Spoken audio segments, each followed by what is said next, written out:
Welcome to స్వతంత్ర. నేను విజయ్. ముందుగా హెడ్లైన్స్ చూద్దాం. ఢిల్లీకి బయలుదేరిన చంద్రబాబు ఎన్డీఏ సమావేశానికి హాజరు కానున్న టీడీపీ చీఫ్.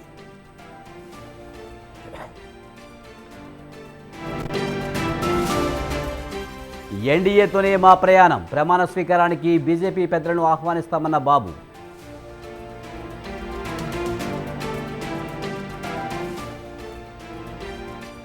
రాజకీయాల్లో ఒడిదుడుకులు సహజం, రాష్ట్ర భవిష్యత్తు కోసం పనిచేస్తామన్న బాబు.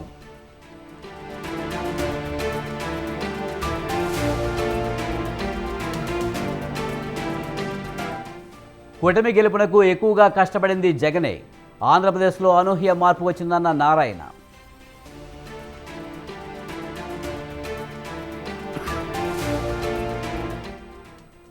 తెలంగాణలో పట్టభద్రుల ఎమ్మెల్సీ ఎన్నికల కౌంటింగ్, పోలింగ్ కేంద్రాల వారీగా బండిల్స్ కట్టే కార్యక్రమం.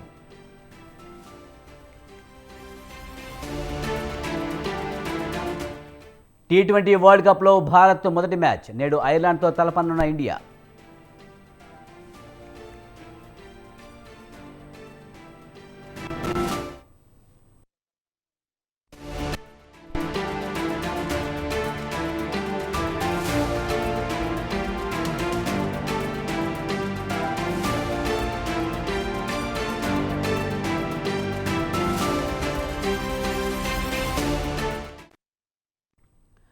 టీడీపీ అధినేత చంద్రబాబు నాయుడు ఢిల్లీ బయలుదేరారు. జనసేన అధ్యక్షుడు పవన్ కళ్యాణ్ కూడా ఢిల్లీ వెళ్లారు. ఎన్డీఏ సమావేశంలో ఇద్దరు నేతలు పాల్గొంటారు. మద్దతుపై లాంఛనంగా తీర్మానం చేయనున్నారు. ఈ నెల 9వ తేదీన రాష్ట్ర ముఖ్యమంత్రిగా చంద్రబాబు ప్రమాణం స్వీకారం చేసే అవకాశం ఉంది. దీనికి బీజేపీ పెద్దలను ఆహ్వానించే అవకాశం ఉన్నట్లు సమాచారం.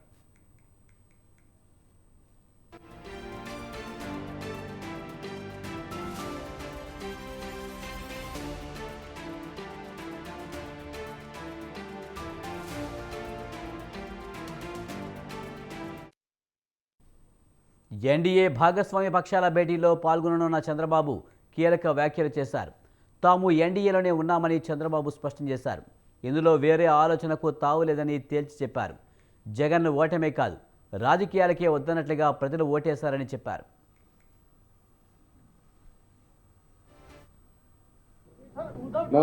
No, hear me, I say. You are very loud. You want news always.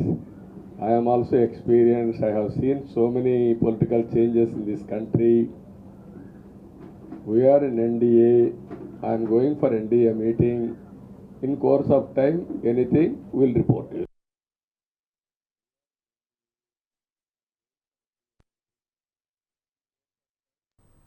TDP అధినేత చంద్రబాబు నాయుడు ఢిల్లీ బయలుదేరారు.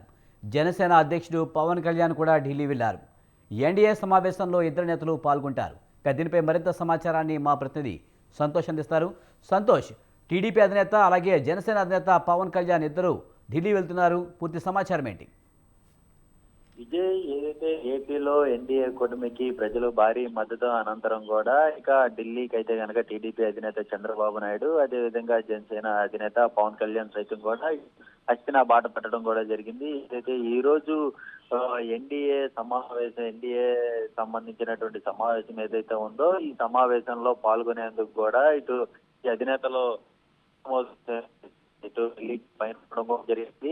ఈ పద్ధతిలో చూసుకున్నట్లయితే కనుక అయితే ఇప్పటికే చంద్రబాబు నాయుడు సైతం ఢిల్లీ వెళ్లే ముందు మీడియాతో మాట్లాడడం, అదేవిధంగా మేము ఎన్డీఏలోనే ఉంటాం, ఎన్డీఏలో భాగస్వాములు అయి ఉన్నాం కాబట్టి ఎన్డీఏతోనే మా ప్రయాణం ఉంటుంది అంటూ కూడా తెలియజేయడం కూడా జరిగింది. అయితే ఈ రోజు సాయంత్రం 4 గంటలకి జరగబోతున్నటువంటి ఈ యొక్క సమావేశానికి నేతలు ఏదైతే ఎన్డీఏలో భాగస్వాములైనటువంటి కూటమి నేతలందరూ కూడా ఈ సమావేశానికి హాజరవుతా ఉన్నారు. ముఖ్యంగా చూసుకున్నట్లయితే కనుక ఈ నెల 9వ తేదీన సీఎంగా చంద్రబాబు నాయుడు ప్రమాణ స్వీకారం చేసేందుకు కూడా ఇక అధికార యంత్రాంగం సిద్ధమవుతున్న నేపథ్యంలో ఇటు బీజేపీ జాతీయ నాయకులను ఆహ్వానించే పనిలో కూడా ఇక టీడీపీ నాయకులు ఉన్నట్టు కూడా తెలుస్తా ఉంది. ఈ నేపథ్యంలోనే ఇటు చంద్రబాబు నాయుడు ఢిల్లీకి వెళ్తున్నప్పుడు కూడా ఇక వారిని ఆహ్వానించే పరిస్థితులు కూడా కనబడతా ఉన్నాయి. అంతేకాకుండా ఇక జనసేన అధినేత పవన్ కళ్యాణ్ సైతం కూడా బీజేపీ జాతీయ నాయకులకి కృతజ్ఞతలతో పాటు ధన్యవాదాలు తెలియజేయడంతో పాటు వారిని సైతం కూడా ఆహ్వానించేందుకు కూడా ఇక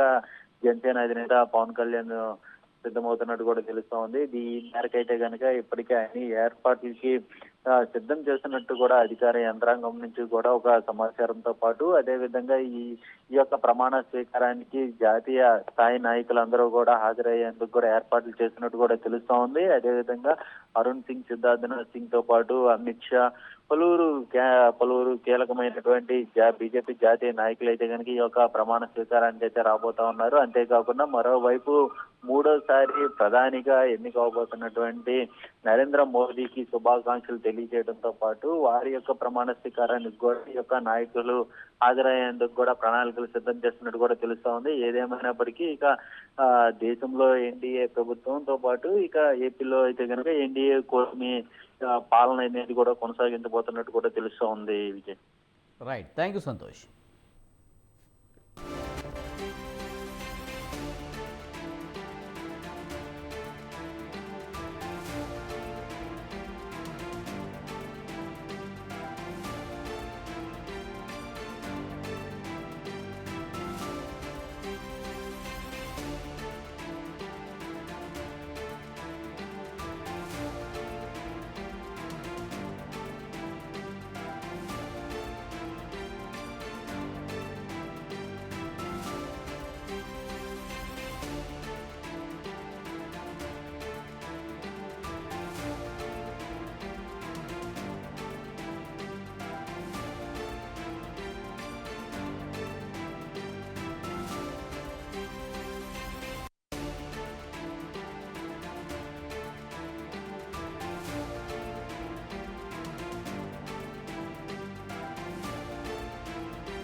టీడీపీ అధినేత నారా చంద్రబాబు నాయుడిని రాష్ట్ర ప్రభుత్వ ప్రధాన కార్యదర్శి జవహర్ రెడ్డి, డీజీపీ హరీష్ కుమార్ గుప్తా కలిశారు. పలువురు ఐఏఎస్, ఐపీఎస్ అధికారులు కూడా చంద్రబాబును మర్యాదపూర్వకంగా కలిశారు. ఎన్నికల్లో టీడీపీ విజయం సాధించిన నేపథ్యంలో చంద్రబాబుకు శుభాకాంక్షలు తెలిపారు.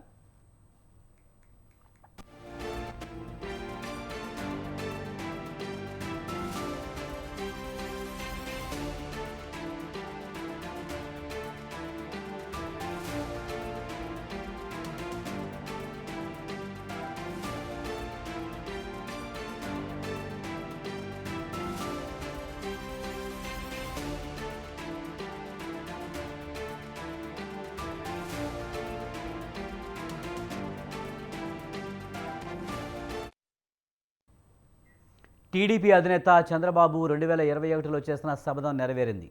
ఆయనే మళ్లీ సీఎంగా అసెంబ్లీలో అడుగుపెట్టబోతున్నారు. 2021లో అసెంబ్లీలో చంద్రబాబు శపథం చేశారు. మళ్లీ ముఖ్యమంత్రిగానే అసెంబ్లీలో అడుగు పెడతానంటూ శపథం చేశారు. తనకు జరిగిన అవమానానికి అసెంబ్లీకి రానని చెప్పారు. ఇది గౌరవ సభ కాదు, కౌరవ సభ అని ఆయన ఆవేదన వ్యక్తం చేశారు. 2024 ఎన్నికల్లో టీడీపీ కూటమి భారీ మెజారిటీ సాధించింది. దీంతో ముఖ్యమంత్రిగా చంద్రబాబు అసెంబ్లీలో అడుగుపెట్టబోతున్నారు.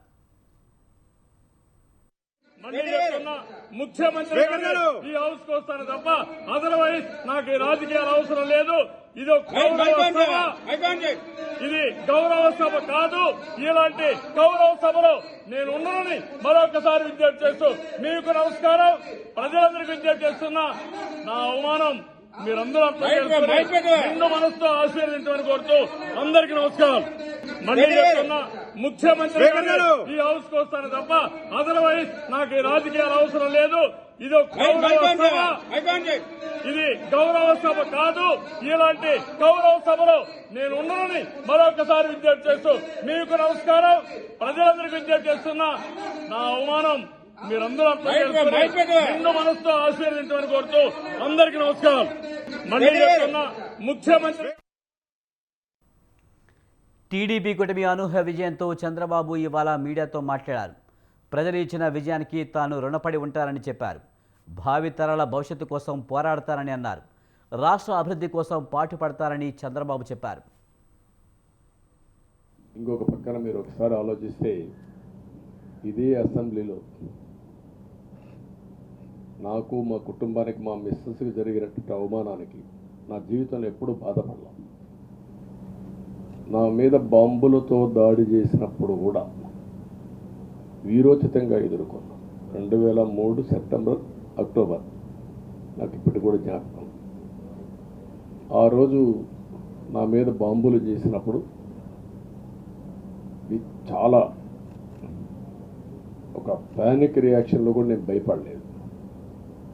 అలాంటి వ్యక్తిని మీరు చూస్తే, అది ఆ సంఘటన చూసిన తర్వాత ఇలాంటి కౌరవ సభలో ఉండడం కరెక్ట్ కాదని అసెంబ్లీలో చెప్పి, దానికి కూడా మైక్ ఇవ్వకపోతే చెప్పేసి బయట వచ్చి ప్రెస్ కాన్ఫరెన్స్ చెప్పి అనౌన్స్ చేశాను.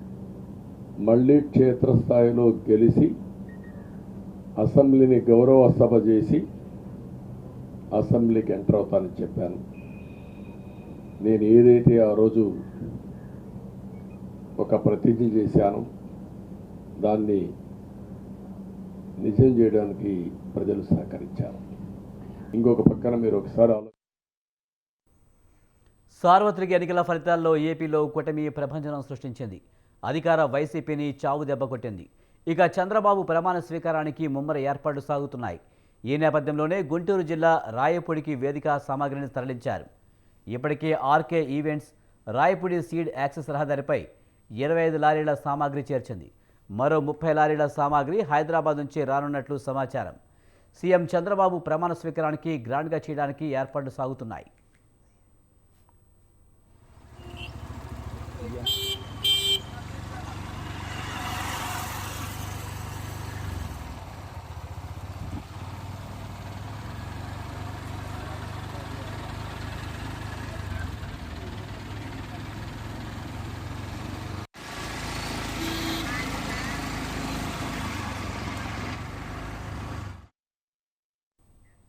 వైసీపీ నేత ముద్రగడ పద్మనాభం సంచలన ప్రకటన చేశారు.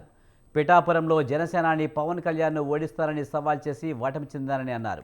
త్వరలోనే పేరును పద్మనాభరెడ్డిగా మార్చుకుంటారని ప్రకటించారు. గెజిట్ పబ్లికేషన్ కోసం అంతా సిద్ధం చేసుకున్నట్టు తెలిపారు. 2-3 రోజుల్లో దరఖాస్తు చేయబోతున్నట్టు చెప్పారు. తన పేరు మారిన తర్వాత మళ్ళీ ఆ వివరాలు తెలుపుతానన్నారు. కోట్లాది రూపాయలతో ప్రజలకు సంక్షేమాన్ని అందించిన సీఎం జగన్ మాత్రమే అన్నారు. కానీ ప్రజలు ఎందుకు ఓట్లు వేయలేదో అర్థం కావడం లేదన్నారు. సంక్షేమానికి ప్రజలు ఓటు వేయకపోతే రాబోయే రోజుల్లో ఏ సీఎం కూడా అటువైపు చూసే అవకాశం లేదని చెప్పారు. పవన్ కళ్యాణ్ గారి గురించి నేను సవాలు విసిరానండి. పిఠాపురంలో ఓడించి పంపకపోతే నా పేరు మార్చుకుంటాను పద్మనాభరెడ్డిగా అని చెప్పడం జరిగిందండి. ఓటమి చెందాను. అన్న మాట ప్రకారంగా నా పేరు పద్మనాభరెడ్డిగా మార్చమని చెప్పేసి గెజిట్ పబ్లికేషన్ కోసం పేపర్స్ అన్నీ రెడీ చేసుకున్నానండి. రేపు ఇంట్లో పూర్తిగా నింపి పేరు మార్పు కోసం దరఖాస్తు చేస్తానండి. ఆల్రెడీ అన్నీ ఫిలప్ అయిపోయి ఇంకా తర్వాత ఉంటే చూసుకుని వారి మీద విసిరిన సవాల్కి నేను ఓటమి చెందాను కాబట్టి, చెందితే పద్మనాభరెడ్డిగా మార్చుకుంటా అని చెప్పి అన్నాను కాబట్టి ఆ మాటకి నేను కట్టుబడి ఉన్నాను అయ్యా. ఆ ప్రకారంగా పద్మనాభరెడ్డిగా మార్చమని గెజెట్ పబ్లికేషన్లో ఎంటర్ చేయమని అడుగుతానండి. గెజెట్ పబ్లికేషన్ అయింది. ఆంధ్రప్రదేశ్లో అనూహ్య మార్పు వచ్చిందన్నారు సిపిఐ జాతీయ కార్యదర్శి నారాయణ. కూటమి గెలుపునకు ఎక్కువగా కష్టపడింది జగనేనని చెప్పారు.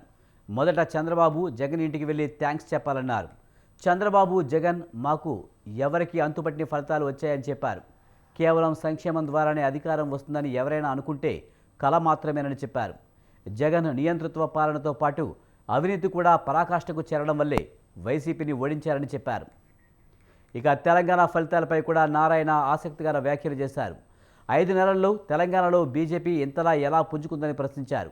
బీజేపీ సీట్లు పెరగడానికి కాంగ్రెస్ వైఫల్యాలే కారణమని అభిప్రాయపడ్డారు. ఏకపక్ష నిర్ణయాలతో కాంగ్రెస్ వైఫల్యం చెందిందని చెప్పారు.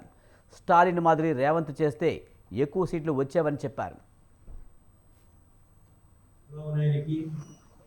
ఓడిపోయిన జగన్మోహన్ రెడ్డికి అందరి జాతకాలు చెప్తాం. మాకు ఎవరికి అందుబాటున పద్ధతులు చేసేస్తాం. అంత ఘోరంగా ఓడిపోతాడు. అంత ఘోరంగా ఓడిపోవడానికి, టీడీపీ కూటమి గెలవడానికి కారకులు ఎవరు థ్యాంక్స్ చెప్పాలి? చంద్రబాబు నాయుడు. చంద్రబాబు నాయుడు థ్యాంక్స్ చెప్పాల్సింది జగన్మోహన్ రెడ్డికి. వైఎస్ జగన్మోహన్ రెడ్డి దుష్ట పాలన 5 ఏళ్ళ కష్టపడి చేస్తే అంత ఈజీగా చంద్రబాబు నాయుడు గెలగదు. కాబట్టి మొట్టమొదట చంద్రబాబు నాయుడు సలహా ఏంటంటే జగన్ ఇంటికి వెళ్ళి ఆయన పూలమాలు వేసి థ్యాంక్స్ చెప్పాలని కోరుతాం. ఏపీలో టీడీపీ మళ్లీ పూర్వ వైభవం సంతరించుకుంది. కూటమి ఘన విజయం సాధించడంతో రాబోయే రోజుల్లో 2014 మాదిరిగా అభివృద్ధి రాష్ట్రంలో పరుగులు తీస్తుందని అంతా భావిస్తున్నారు. అయితే తెలుగుదేశం గెలుపులో అత్యంత కీలక పాత్ర పోషించిన వారిలో ఆ పార్టీ జాతీయ ప్రధాన కార్యదర్శి నారా లోకేష్ చాలా కీలకంగా మారారు. ఇంకా చెప్పాలంటే తన పాదయాత్రతో ఏపీలో తెలుగుదేశానికి ఊపిరిలుదారు లోకేష్.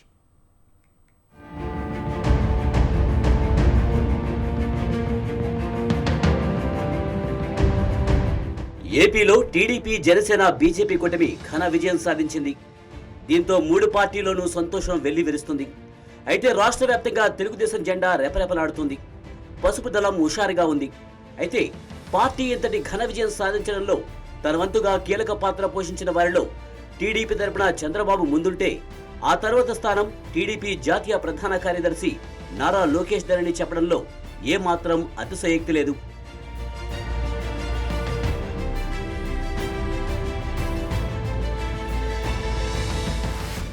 పొత్తుల వ్యవహారాలు, సీట్ల సర్దుబాటు విషయంలో టీడీపీ అధినేత చంద్రబాబు తలమునకలై ఉంటే తెర వెనుక పార్టీ విజయం కోసం తన వంతుగా గట్టిగా కృషి చేశారు నారా లోకేష్.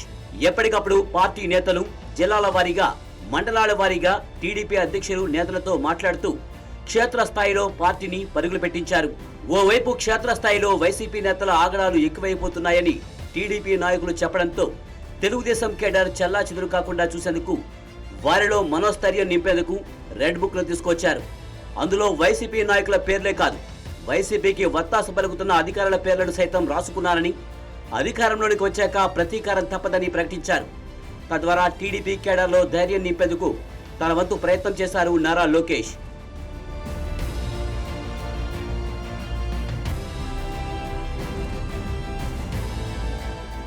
కేవలం ఇదే కాదు, 2019 ఎన్నికల్లో పార్టీ ఘోరంగా ఓడిపోయి శ్రేణులన్నీ నిశ్చితంగా ఉండడంతో వస్తున్నా మీకోసం అంటూ పాదయాత్ర చేశారు నారా లోకేష్. చిత్తూరు జిల్లా కుప్పం నుంచి 2023 జనవరి 27న పాదయాత్ర ప్రారంభించిన నారా లోకేష్ ఏపీలోని 11 ఉమ్మడి జిల్లాల పరిధిలోని 97 అసెంబ్లీ నియోజకవర్గాల మీదుగా ముందుకు సాగారు.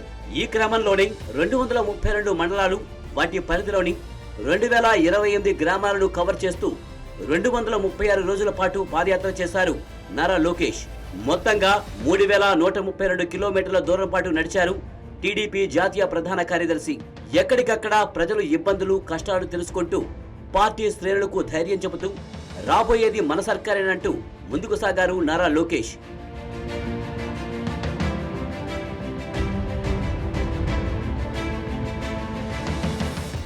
అటు అభ్యర్థుల ఎంపికలోనూ తనదైన మార్కు ప్రదర్శించారు నారా లోకేష్. ఈ విషయంలో టీడీపీ అధినేత చంద్రబాబు కొంత మొహమాటం పడినా లోకేష్ మాత్రం ఈ విషయంలో కఠినంగా వ్యవహరించారన్న పేరు సంపాదించారు. గెలుస్తారన్న వారికి సీట్ల కేటాయింపులో ప్రాధాన్యమిచ్చారు నారా లోకేష్. ఇలా 1-2 కాదు, పార్టీ పరంగా పైకి చంద్రబాబు కనిపించిన తెర వెనుక మాత్రం అన్నీ తానే చంద్రబాబు లోకేష్ చక్రం తిప్పారన్న వాదన బలంగా వినిపిస్తోంది.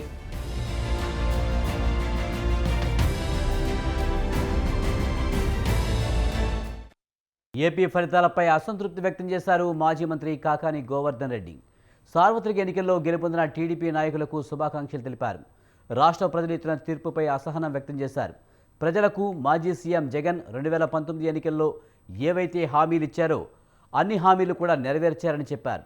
విద్య, వైద్యం, వ్యవసాయ రంగాలలో ఏ రాష్ట్రంలో లేని విధంగా అభివృద్ధి చేశారని కాకాని గోవర్ధన్ అన్నారు.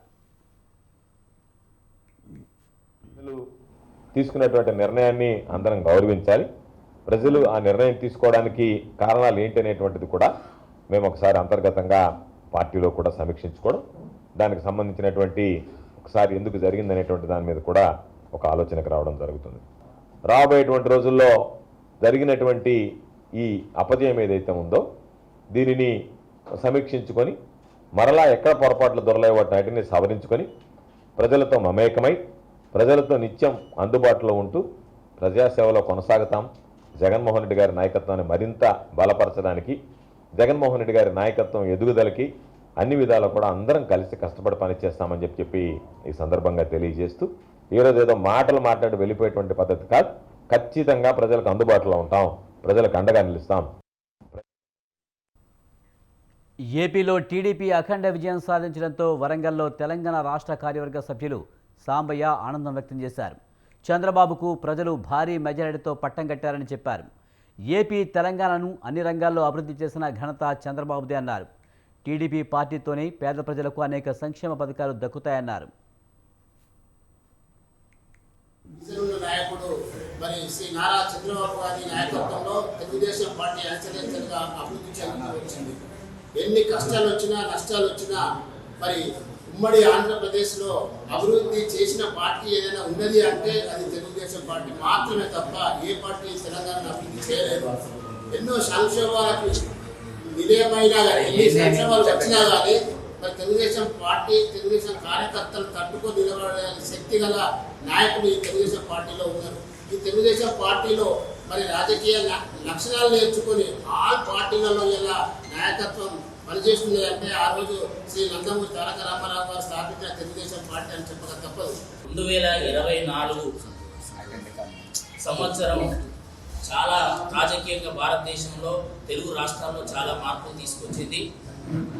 ఈ సంవత్సర కాలంగా కనుక చూస్తే ఇక్కడ కేసీఆర్ యొక్క అహంకారానికి తెలంగాణ ప్రజలు సమాధానం చెప్పారు. నిన్నటికి నిన్న ఆంధ్ర ప్రజలు కూడా తమకు స్వేచ్ఛ పట్ల తమ ఆకాంక్షను వెల్లడించి ఒక అపూర్వమైన విజయం, ఏకపక్షమైన ఫలితాలను తెలుగుదేశానికి అపూర్వమైన విజయాన్ని తెలుగుదేశానికి అందించి అభివృద్ధి పట్ల, స్వేచ్ఛ పట్ల, ఆత్మగౌరవం పట్ల తమ ఆకాంక్షల్ని ఆంధ్ర ప్రజలు వెల్లడించారు. వారందరికీ అభినందనలు, ధన్యవాదాలు తెలియజేసుకుంటున్నాము.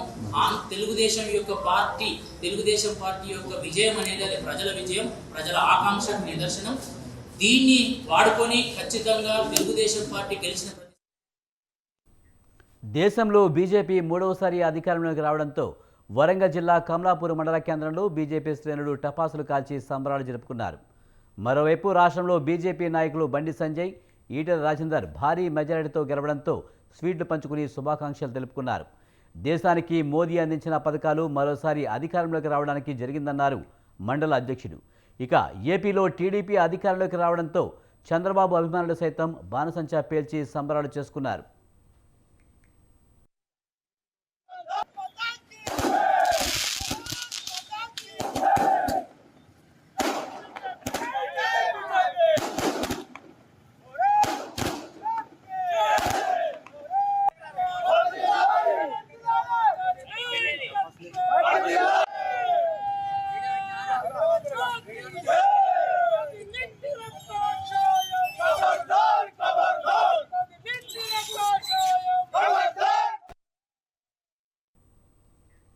సార్వత్రిక ఎన్నికల ఫలితాల్లో బీజేపీ మరోసారి సత్తా చాటింది. హ్యాట్రిక్ విజయంతో కేంద్రంలో అధికారాన్ని చేపట్టేందుకు సిద్ధమైంది. దక్షిణాదిన పట్టు సాధించాలని ఏళ్లుగా పరితపిస్తున్న బీజేపీకి ఈ లోక్సభ ఎన్నికలు కలిసొచ్చాయనే చెప్పాలి. తెలంగాణ అనూహ్యంగా 8 స్థానాలు సాధించి అధికార పార్టీకి కూడా చెమటలు పట్టేలా చేసింది.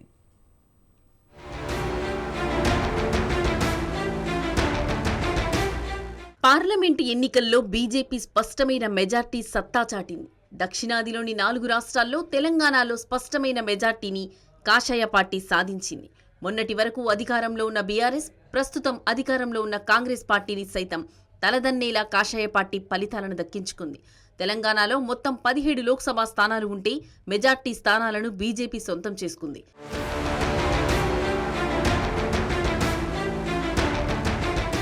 రెండు 2014 ఎన్నికల్లో TRS 11, Congress 2, MIM, BJP, TDP, YCP పార్టీలు ఒక్కో స్థానం చొప్పున గెలుపొందాయి.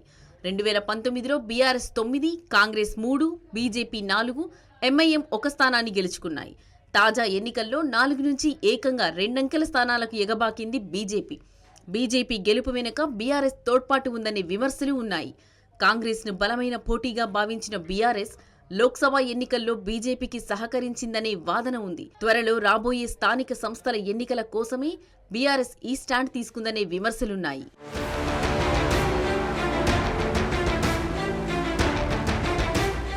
ఇప్పటికే తెలంగాణ అసెంబ్లీ ఎన్నికల్లోనూ బీజేపీ అనూహ్యమైన ఫలితాలతో అందరి దృష్టిని ఆకర్షించింది. గత అసెంబ్లీ ఎన్నికల్లో ఒకే ఒక్క ఎమ్మెల్యే స్థానాన్ని గెలుచుకున్న బీజేపీ ఈసారి ఏకంగా 8 అసెంబ్లీ స్థానాలను కైవసం చేసుకుంది. అదే ఒరవడిని పార్లమెంట్ ఎన్నికల్లోనూ కనబరిచింది. తెలంగాణలో బీజేపీ దూకుడు జీహెచ్ఎంసీ ఎన్నికల నుంచే మొదలైందని చెప్పాలి. అప్పటి అధికార బీఆర్ఎస్తో ఢీ అంటే ఢీ అంటూ తలపడిన బీజేపీ జీహెచ్ఎంసీలో మెజార్టీ స్థానాలను కైవసం చేసుకుంది.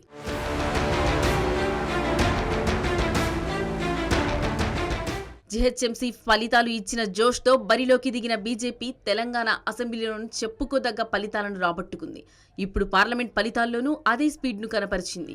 సికింద్రాబాద్ నుంచి కిషన్ రెడ్డి, మెదక్ నుంచి మల్కాజ్గిరి నుంచి ఈటెల రాజేందర్, భువనగిరి నుంచి బూరా నర్సయ్య గౌడ్, చేవెళ్ల నుంచి కొండా విశ్వేశ్వరరెడ్డి విజయాన్ని సొంతం చేసుకున్నారు.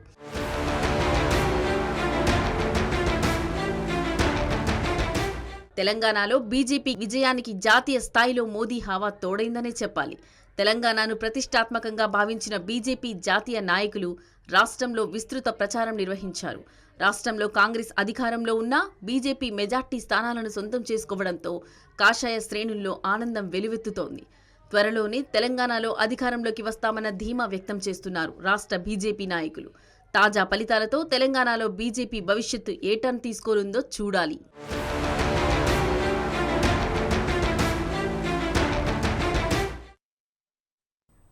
చాయ్వాలా నుంచి దేశ ప్రధానిగా ఎదిగిన వ్యక్తి నరేంద్ర మోడీ.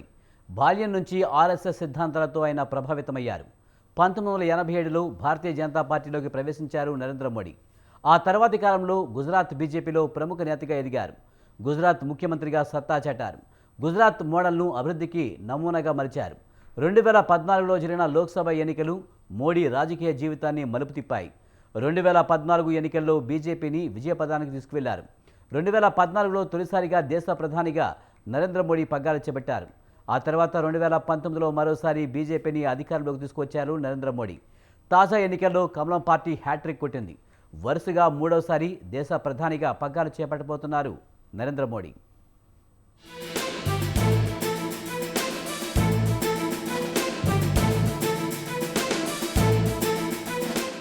జాతీయ రాజకీయాల్లో ఇప్పటికీ ప్రధాని నరేంద్ర మోడీయే అత్యంత చరిష్మా గల నాయకుడు.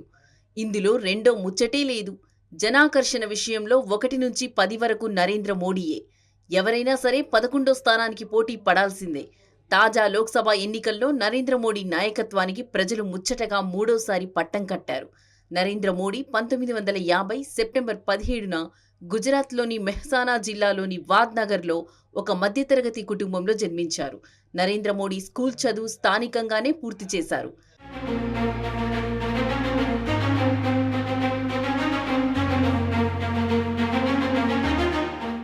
నరేంద్ర మోడీ బాల్యం నుంచి ఆర్ఎస్ఎస్ సిద్ధాంతాలతో ప్రభావితమయ్యారు. 1970వ దశకంలో విశ్వ హిందూ పరిషత్తులో నరేంద్ర మోడీ చేరారు. రైల్వే స్టేషన్లో ఛాయ్ అమ్మడం ద్వారా జీవితం మొదలెట్టిన నరేంద్ర మోడీ అంతిమంగా దేశ ప్రధాని అయ్యారు. ఈ జీవన ప్రస్థానంలో నరేంద్రుడి జీవితం అనేక ఆటుపోట్లకి గురయ్యింది.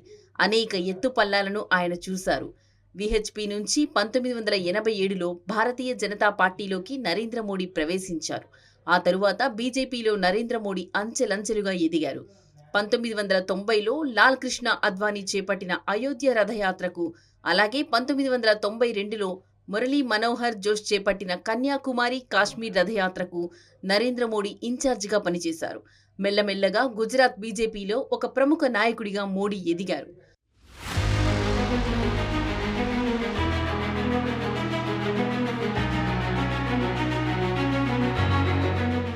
2001 జనవరిలో గుజరాత్లో పెను భూకంపం సంభవించింది.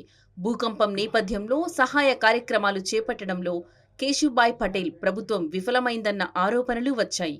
దీంతో కేశుభాయ్ పటేల్ను ముఖ్యమంత్రి పదవి నుంచి బీజేపీ అగ్రనాయకత్వం తొలగించింది.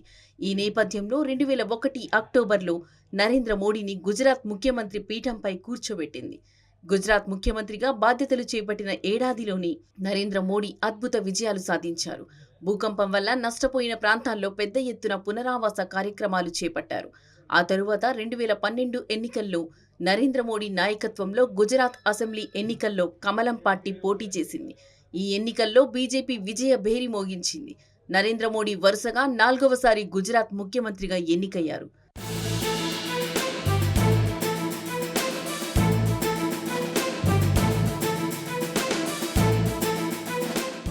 గుజరాత్ మోడల్ ముఖ్యమంత్రిగా నరేంద్ర మోడీ ఉన్న సమయంలో తెర మీదకు వచ్చిన పదమిది. ఆ తరువాతి కాలంలో గుజరాత్ మోడల్ ఒక అభివృద్ధి నమూనాగా దేశమంతా పాపులర్ అయింది. గుజరాత్ మోడల్తో రాష్ట్రం పారిశ్రామికంగా అద్భుత విజయాలు సాధించింది. గుజరాత్ మోడల్తో నరేంద్ర మోడీ పేరు దేశమంతా మార్మోగింది. సమర్థుడైన ముఖ్యమంత్రిగా నరేంద్ర మోడీ జాతీయ స్థాయిలో పేరు తెచ్చుకున్నారు. ఆ తరువాత వచ్చిన 2014 లోక్సభ ఎన్నికలు నరేంద్ర మోడీ రాజకీయ జీవితాన్ని మలుపు తిప్పాయి. అప్పటి వరకు 10 ఏళ్ల పాటు కాంగ్రెస్ నాయకత్వంలోని యూపీఏ సర్కార్ కేంద్రంలో అధికారంలో ఉంది. యూపీఏ సర్కార్లో అనేక కుంభకోణాలు జరిగాయి. బొగ్గు కుంభకోణం, కామన్వెల్త్ కుంభకోణం, 2G కుంభకోణాలు వీటిలో కొన్ని మాత్రమే. ఈ నేపథ్యంలో కాంగ్రెస్ పార్టీపై దేశవ్యాప్తంగా వ్యతిరేకత పెల్లుబీకింది. కాంగ్రెస్ పార్టీ అంటేనే కుంభకోణాలకు మారుపేరు అని ప్రజలు అనుకోసాగారు. ఈ నేపథ్యంలో 2014 లోక్సభ ఎన్నికల్లో ఎన్డీఏ కూటమి విజయం సాధించింది. దీంతో 2014 మే 26న ప్రధానిగా తొలిసారి నరేంద్ర మోడీ ప్రమాణ స్వీకారం చేశారు. 5 ఏళ్ల తరువాత 2019లో లోక్సభ ఎన్నికలు వచ్చాయి. ఎన్నికలకు ముందు పుల్వామా సంఘటన జరిగింది. పుల్వామా సంఘటన లోక్సభ ఎన్నికలపై తీవ్ర ప్రభావం చూపించింది. ఈ నేపథ్యంలో 2019 నాటి ఎన్నికల్లో బీజేపీ స్వంతగా 303 సీట్లు తెచ్చుకుంది. ప్రధానిగా నరేంద్ర మోడీ రెండోసారి ప్రమాణ స్వీకారం చేశారు. ఈ 5 ఏళ్ల కాలంలో దేశ ప్రజలు శబాష్ అనుకునే అనేక సంచలన నిర్ణయాలు తీసుకున్నారు నరేంద్ర మోడీ.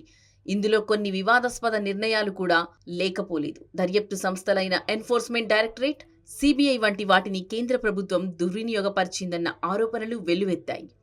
ఇదిలా ఉంటే ఈసారి ఎటువంటి పరిస్థితుల్లోనూ బీజేపీకి అధికారం దక్కకుండా చేయడానికి ప్రతిపక్షాలు పెద్ద ఎత్తున ప్రయత్నించాయి. బీజేపీ ఇతర పార్టీలన్నీ దాదాపు ఏడాది కిందట పాట్నాలో ఒక వేదిక మీదికి వచ్చాయి. ఈ తరువాత బెంగళూరు బీజేపీయేతర పార్టీలు మరోసారి సమావేశమయ్యాయి. బెంగళూరు సమావేశాల్లోనే బీజేపీయేతర పార్టీలన్నీ కలిసి ఇండియా కూటమి ఏర్పాటు చేసుకున్నాయి. బెంగళూరు నుంచి ముంబైలోనూ ఇండియా కూటమి సమావేశాలు జరిగాయి. ఒక దశలో ఇండియా కూటమిలో 28 భాగస్వామ్య పక్షాలున్నాయి. అయితే ఆ తరువాతి కాలంలో జేడీయూ అధినేత నితీష్ కుమార్ ఇండియా కూటమి నుంచి వైదొలిగారు. ఎన్డీఏ కూటమిలోకి ఎంట్రీ ఇచ్చారు. వరుస సమావేశాలతో ఇండియా కూటమిలో జోష్ పెరిగింది. ఒక దశలో ఇండియా కూటమి నుంచి ఎన్డీఏ కూటమికి తీవ్ర పోటీ ఉంటుందని భావించారు. అయితే కాంగ్రెస్ పార్టీ పెద్దన్న పాత్ర పోషించడంతో ఇండియా కూటమిలో విభేదాలు పొడిచూపాయి. దీంతో ఇండియా కూటమి రాజకీయంగా బలహీనమైంది.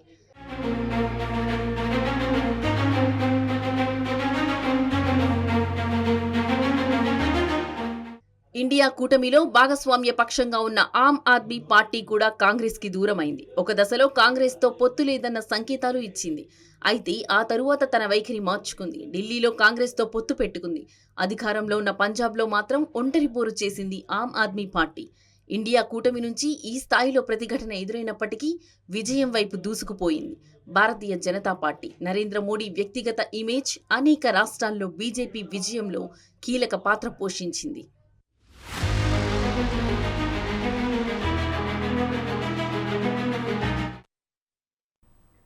ఈసారి లోక్సభ ఎన్నికల్లో ఆశించిన సీట్లు తెచ్చుకోలేకపోయింది కమలం పార్టీ. బొటాబొటీ మెజారిటీతో కమలం పార్టీ గట్టెక్కింది. బీజేపీ విజయం కంటే కాంగ్రెస్ పార్టీ వైఫల్యమే ఎక్కువగా కనిపిస్తుంది. 10 ఏళ్ల కాలంలో నరేంద్ర మోడీ సర్కార్ తీసుకున్న అనేక వివాదాస్పద నిర్ణయాలు బీజేపీకి మైనస్ పాయింట్గా మారింది. ఎన్డీఏ కూటమికి 400 సీట్లు ఒక సుదూర స్వప్నంగానే మిగలనుంది.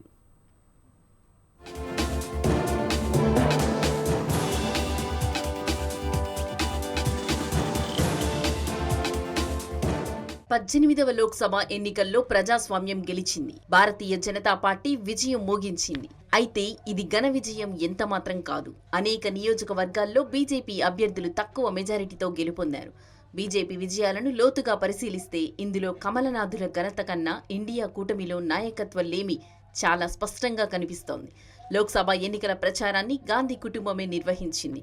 ఏఐసీసీ అధ్యక్షుడు మల్లికార్జున ఖార్గే మినహా కాంగ్రెస్ సీనియర్ నేతలెవ్వరూ ఎన్నికల ప్రచారంలో పాల్గొనలేదు. వారి వారి నియోజకవర్గాలకు పరిమితమయ్యారు. ఈసారి ఎన్నికల్లో బీజేపీ ఘన విజయం సాధిస్తుందని అందరూ భావించారు.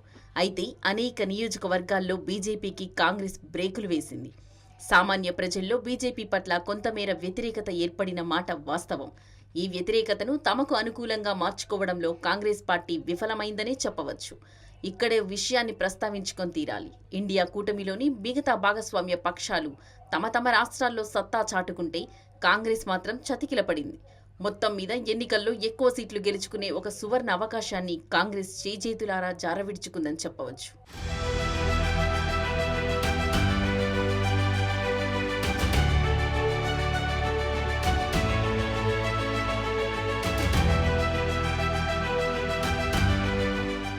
సీట్ల సంఖ్య ఎలాగున్నా ప్రతి ఎన్నికను ఒక యుద్ధంగానే భారతీయ జనతా పార్టీ భావిస్తోంది. అది మున్సిపల్ ఎన్నిక కావచ్చు, లోక్సభ ఎన్నిక కావచ్చు. దీంతో సహజంగా లోక్సభ ఎన్నికల నగర మోగడానికి ముందే పెద్ద ఎత్తున కసరత్తు చేసింది భారతీయ జనతా పార్టీ. వరుసగా 2 సార్లు అధికారానికి వచ్చిన భారతీయ జనతా పార్టీ ఈసారి హ్యాట్రిక్ కొట్టాలని గట్టి పట్టుదలతో వ్యవహరించింది. దీనికోసం ప్రత్యేక ప్రణాళిక సిద్ధం చేసింది. ఇందుకు అనుగుణంగా బీజేపీ నాయకులు ఎత్తుగడలు వేశారు, వ్యూహాలు పన్నారు. ముచ్చటగా 3వ నరేంద్ర మోడీని ప్రధాని కుర్చీలో కూర్చోబెట్టడానికి కమలనాథులు సర్వశక్తులు ఒడ్డారు.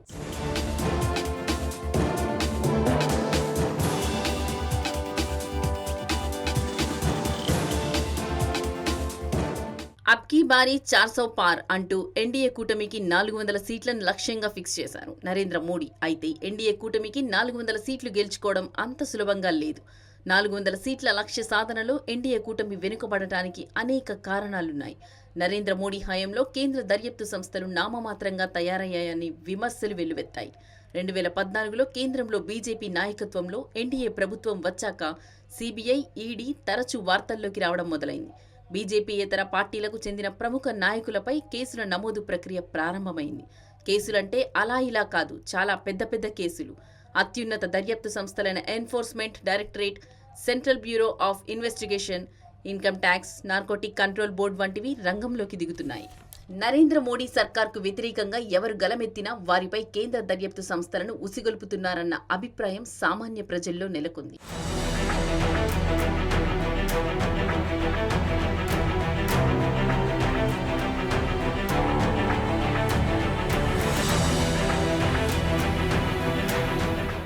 గత 10 ఏళ్లుగా కేంద్ర ప్రభుత్వం తీసుకున్న అనేక నిర్ణయాలు రాజ్యాంగంలోని సమైక్య స్ఫూర్తిని దెబ్బతీసేలా ఉన్నాయి. వీలు దొరికినప్పుడల్లా రాష్ట్రాల హక్కులను హరించి వేస్తోంది. మన దేశంలో అనేక జాతులకు చెందిన ప్రజలున్నారు. భిన్నత్వంలో ఏకత్వం భారతదేశ ప్రత్యేకత. ఈ నేపథ్యంలో ఫెడరలిజానికి రాజ్యాంగ నిర్మాతలు పెద్ద పీట వేశారు. కేంద్రానికి రాజ్యాంగం ఇచ్చిన నిర్వచనం యూనియన్ ఆఫ్ స్టేట్స్ తప్ప మరొకటి లేదు. రాజ్యాంగం ప్రకారం కేంద్రంలో ఉండేది సమైక్య ప్రభుత్వమే. ఈ నేపథ్యంలో బీజేపీ సర్కార్ వ్యవహరించిన తీరుపై విద్యావంతుల్లో వ్యతిరేకత ప్రబలింది.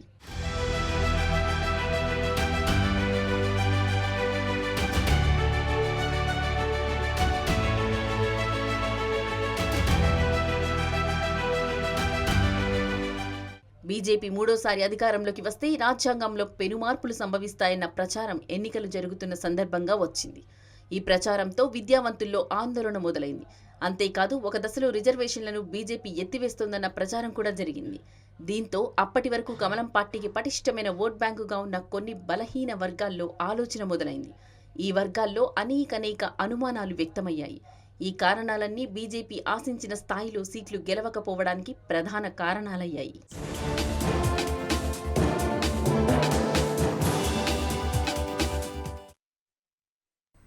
నవీన్ పట్నాయక్కు ఒడిశా ప్రజలు షాక్ ఇచ్చారు. దశాబ్దాల నుంచి అధికారంలో ఉన్న బీజు జనతాదళ్ను ఈ ఎన్నికల్లో పక్కన పెట్టారు. అభివృద్ధి కోసం కమలం పార్టీకి జై కొట్టారు. దీంతో ఆరోసారి ముఖ్యమంత్రి కావాలన్న నవీన్ పట్నాయక్ ఆశలు ఆవిరయ్యాయి.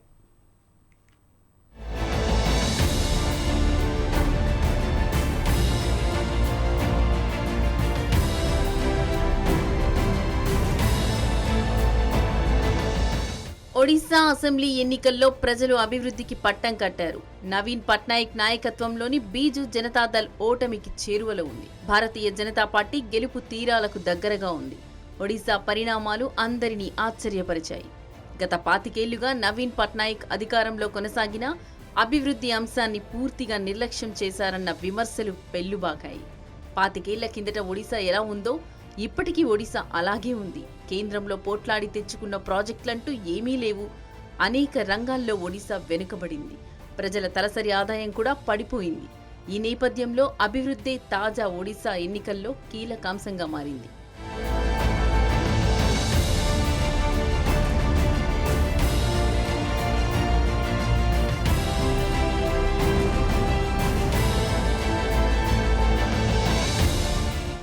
నవీన్ పట్నాయక్ చిన్నా చితక నాయకుడు కాదు. బీజు పట్నాయక్ వారసుడిగా రాజకీయాల్లోకి అడుగుపెట్టారు. ఒడిశా రాజకీయాల్లో నవీన్ పట్నాయక్ అంచెలంచెలుగా ఎదిగారు. 2000 సంవత్సరం మార్చి 5వ తేదీన తొలిసారి ఒడిశా ముఖ్యమంత్రిగా బాధ్యతలు చేపట్టారు నవీన్ పట్నాయక్. ఇక వెనక్కి తిరిగి చూసుకోలేదు ఆయన. ప్రస్తుతం ఒడిశాకు 5వసారి ముఖ్యమంత్రిగా నవీన్ పట్నాయక్ బాధ్యతలు నిర్వహిస్తున్నారు.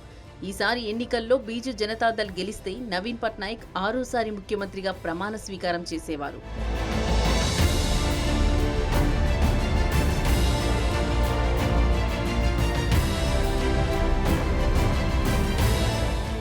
అయితే నవీన్ పట్నాయక్ ఆశలపై నీళ్లు చల్లారు ఒడిశా ప్రజలు.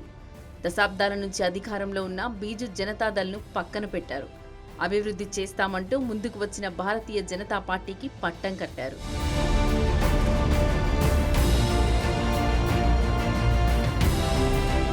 వ్యక్తిగతంగా నవీన్ పట్నాయక్ నిజాయితీపరుడు. 25 ఏళ్లుగా ముఖ్యమంత్రిగా ఉన్న అవినీతి మరక అంటని రాజకీయవేత్త. అయితే అభివృద్ధి అంశాన్ని ఆయన ఏమాత్రం పట్టించుకోలేదన్న విమర్శలు వెల్లువెత్తాయి. ఇదే అంశాన్ని ఎన్నికల ప్రచారంలో ప్రస్తావించారు ప్రధాని నరేంద్ర మోడీ. ఈసారి తమకు అధికారం ఇస్తే ఒడిశాను దేశంలోనే నెంబర్ 1 రాష్ట్రాన్ని చేస్తామన్నారు. जब नवीन बाबू अगर गलती से भी यहां चुनाव प्रचार के लिए आ जाए और अगर आपके नसीब में उनको मिलना हो जाए, क्योंकि वो किसी को मिलते नहीं है, लेकिन अगर आपका मिलना हो जाए तो उनको पूछिए कि आप जहां से चुनाव लड़ रहे हैं, ये कंटाबाजी से चुनाव लड़ रहे हैं, उनको एक प्रश्न पूछोगे मेरी तरफ से? पूछोगे? नहीं पूछोगे भाई, 25 साल तक नहीं पूछा आपने, इसलिए आपकी ये हालत हुई है। उनको एक सवाल पूछना कि आप कांताबाजी से चुनाव लड़ रहे हैं, वहां के बिना कागज लिए, हाथ में कागज नहीं रखना है, बिना कागज लिए 10 गांवों के नाम बोल दीजिए, बस इतना पूछ लीजिए। वे 10 गांवों के नाम नहीं बता पाएंगे जी। నరేంద్ర మోడీ మాటను ఒడిశా ప్రజలు సీరియస్ గా తీసుకున్నారు. మోడీ మాటలతో ఆలోచనలో పడ్డారు. తమకు వారసత్వ రాజకీయాల కంటే అభివృద్ధి ముఖ్యమన్నారు. కమలం పార్టీకి జై కొట్టారు.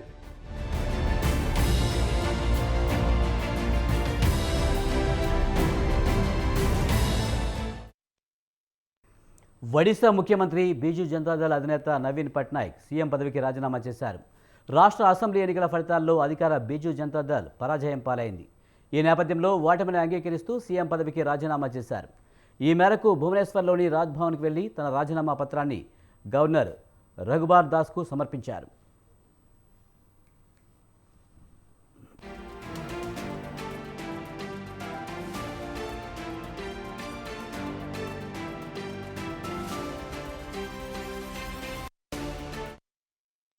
ఒడిశాలోని దాదాపు 24 ఏళ్ల పాటు ఏకఛత్రాధిపత్యం చెలాయించిన బీజేడీ అధినేత నవీన్ పట్నాయక్ జైత్రయాత్రకు బ్రేక్ పడింది. రాష్ట్రంలో గత 2 దశాబ్దాలకు పైగా ఆధిపత్యం ప్రదర్శించిన ఆయనకు బీజేపీ ఎట్టకేలకు అడ్డుకట్ట వేసింది. రాష్ట్ర అసెంబ్లీ ఎన్నికల ఫలితాల్లో అధికార బీజూ జనతాదళ్ పరాజయం పాలైంది. 147 నియోజకవర్గాలున్న అసెంబ్లీలో బీజేపీ 78 సీట్లు సాధించి విజయకేతనం ఎగరవేసింది. బీజేడీ 51 స్థానాలను మాత్రమే గెలుచుకోగలిగింది. దీంతో రాష్ట్రంలో తొలిసారిగా ప్రభుత్వం ఏర్పాటు చేసేందుకు కమలం పార్టీ సిద్ధమైంది.